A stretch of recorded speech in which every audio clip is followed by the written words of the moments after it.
Hello दोस्तों, बहुत सारा वेलकम है आपका इस वीडियो में। आज की इस वीडियो में हम करने वाले हैं PYQ practice for CSIR net life science.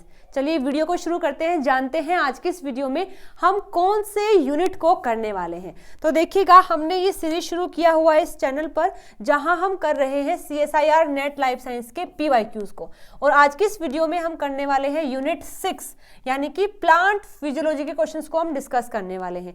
जो पेपर आपका फरवरी 2022 में हुआ था, जिसको जून 2022 का नाम दिया गया है, वहां से जितने क्वेश्चन आए हैं प्लांट फिजियोलॉजी में वो हम करने वाले हैं। तो देखिए, इन दोनों में आप कंफ्यूज मत होना, क्योंकि ये पेपर फरवरी में हुआ लेकिन इसको जून 2022 का नाम दिया गया है। ठीक है, चलिए तो अगर इस पूरे पेपर को एक बार एनालाइज किया जाए तो प्लांट फिजियोलॉजी से यहाँ पर पार्ट बी में 3 क्वेश्चन आए हुए हैं, जबकि पार्ट सी के अंदर 7 क्वेश्चन आए हैं। और इस वीडियो में हम करने वाले हैं पार्ट बी के क्वेश्चन को, और नेक्स्ट वीडियो में हम करेंगे पार्ट सी के क्वेश्चन को। ठीक है, चलिए तो फर्स्ट क्वेश्चन है जिसका क्वेश्चन आईडी है 42, और ये क्वेश्चन है which of the following are gene product do not contain NBS-LRR domain. देखो, ये जो आर जीन होते हैं प्लांट के अंदर मिलते हैं, इनको हम बोलते हैं रेजिस्टेंस जीन।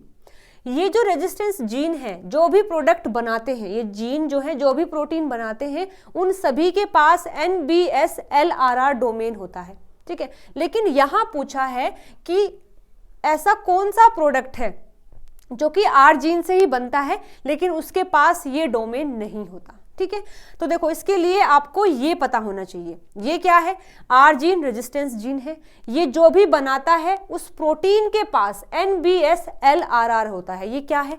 ये NBS-LRR का मतलब है nucleotide binding site leucine rich repeat, यानी उस प्रोडक्ट के पास ये डोमेन होता है। ठीक है, जैसे मान के चलो ये हमारा प्रोडक्ट है जो आर जीन से बना है, उसके पास ये स्पेसिफिक डोमेन होता है जिसको हम NBS-LRR डोमेन कहते हैं। ठीक है, जैसे एग्जांपल के लिए N प्रोटीन ऑफ टोबैको है, XA1 प्रोटीन ऑफ राइस है ना, RPS2 प्रोटीन ऑफ अराबिडोप्सिस है।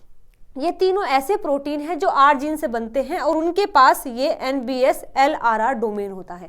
और देखो यहाँ पर ये तीनों दिए हैं, लेकिन ये जो MLO प्रोटीन ऑफ बार्ले है ये नहीं दिया है, यानी कि इसमें ये डोमेन नहीं होता। हालांकि ये प्रोडक्ट तो आर जीन का ही है लेकिन उसके पास ये NBS-LRR डोमेन नहीं होता है। ये इंफॉर्मेशन में भी नई हो सकती है आपके लिए, तो आप इसको नोट डाउन भी कर सकते हैं। तो इसके लिए राइट आंसर हो जाएगा MLB प्रोटीन ऑफ बार्ले। ठीक है, चलिए बढ़ते हैं अपने अगले क्वेश्चन पर, जो कि क्वेश्चन आईडी 43 से आया है और फोटोसिंथेसिस का क्वेश्चन है।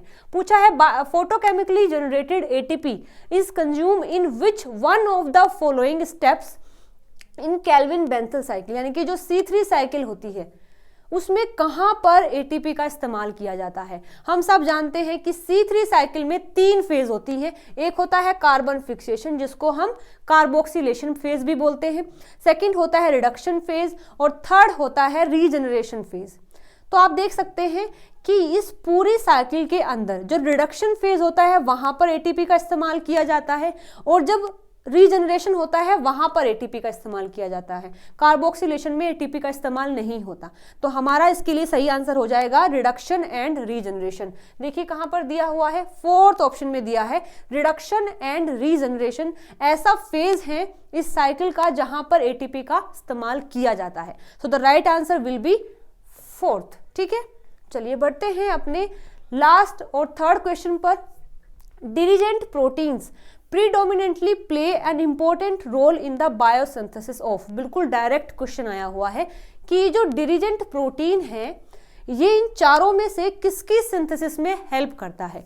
तो इसके लिए भी आपको ये जानकारी होनी चाहिए कि जो प्लांट डिरिजेंट प्रोटीन होते हैं, जिनको हम DIR भी बोलते हैं, are proposed to have role in biosynthesis of either lignans or lignin-like molecules and are important for defense response, secondary metabolism and pathogen resistance। ठीक है, तो ये जो DIR होते हैं इनका काम होता है in the formation of lignin या फिर लिग्निन लाइक मॉलिक्यूल्स में, जो आगे जाकर हेल्प करते हैं for the defence response, secondary metabolism में और पैथोजन रेजिस्टेंस में। ठीक है, तो डिरिजेंट प्रोटीन क्या करेंगे, यहाँ पर यूज किए जाएंगे for the formation of lignin या फिर लिग्निन लाइक मॉलिक्यूल्स। ठीक है, so the right answer will be lignans. ठीक है, ओके। तो पार्ट बी के ये 3 ही क्वेश्चन आए थे, ये तीनों ही हम कर चुके हैं। आज के इस वीडियो में दोस्तों इतना ही।